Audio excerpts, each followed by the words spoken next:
Bueno, en esta ocasión les voy a hablar sobre las transformaciones del Perú entre 1930 y 1990, en el contexto de la reforma agraria. ¿Fue realmente beneficiosa? Ahí vamos. Entre 1930 y 1990, el Perú atravesó una serie de cambios y permanencias que definieron profundamente su rumbo político, económico y social. Este periodo estuvo marcado por golpes de Estado, reformas estructurales, crecimiento urbano acelerado, crisis económicas, el surgimiento de movimientos sociales.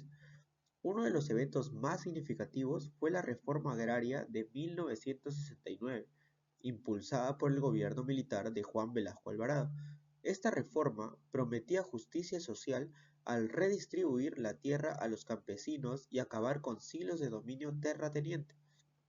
En esta ocasión explicaré los principales cambios y continuidades durante ese periodo y se argumentará que la reforma agraria fue parcialmente beneficiosa. Logró avances importantes en el ámbito social y político, pero sus limitaciones económicas y de ejecución impidieron que transformara de manera estructural al país. Comencemos con los cambios y permanencias políticas.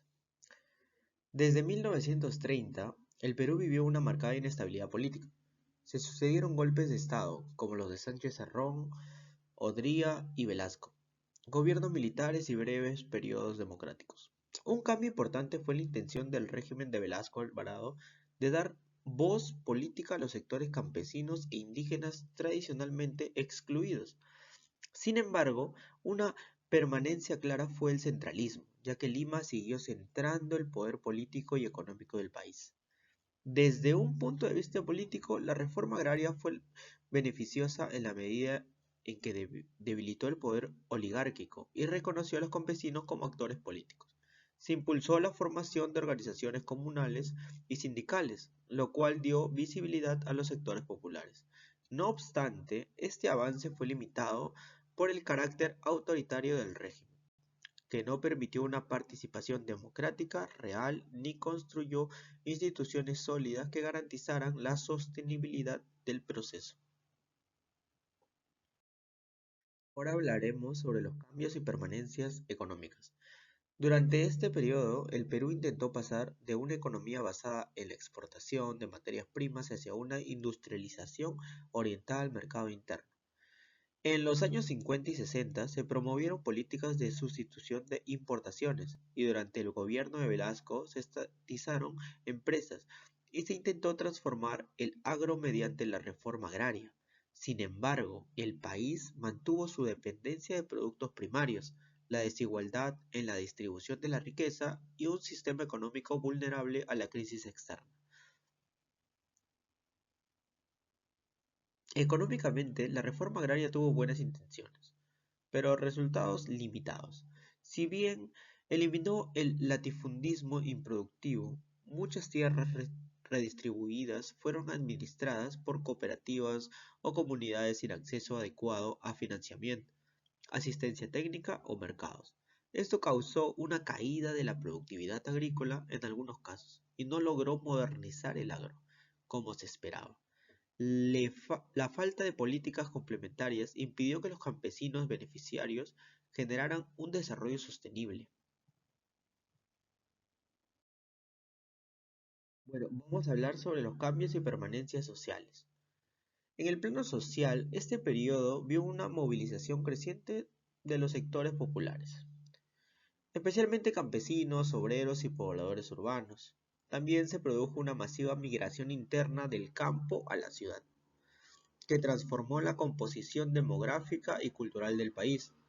No obstante, persistieron formas de exclusión, discriminación y desigualdad entre los sectores urbanos y rurales y entre los ciudadanos de distintas regiones.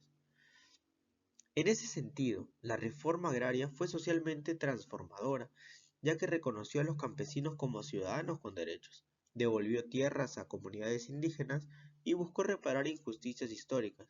Este impacto simbólico y cultural fue positivo, al generar un sentido de dignidad e identidad. Sin embargo, al no ir acompañada de servicios básicos como educación, salud, infraestructura, muchas comunidades quedaron desprotegidas y vulnerables, lo que contribuyó más adelante a la migración, al crecimiento de la informalidad urbana y al debilitamiento del tejido social rural. No, la conclusión de todo esto es que en el Perú entre 1930 y 1990 vivió una combinación de transformaciones y continuidades que moldearon profundamente su presente. A pesar de algunos avances políticos y sociales, la inestabilidad, el centralismo, la desigualdad y la exclusión siguieron marcando la vida nacional. En este contexto, la reforma agraria fue un intento audaz y necesario de justicia social con efectos positivos en la redistribución del poder político y el reconocimiento social del campesino. Sin embargo, su implementación deficiente, la falta de planificación económica y el carácter autoritario del proceso limitaron sus resultados. Por ello, fue beneficiosa en algunos aspectos, pero incompleta y poco sostenible en el tiempo. Muchos de los problemas que enfrentamos hoy como desigualdad rural, migración forzada, informabilidad, desconfianza institucional, tienen raíces en esa historia. Comprender estos procesos es clave para no repetir errores y construir políticas más justas, democráticas e inclusivas para el futuro del país. Muchas gracias.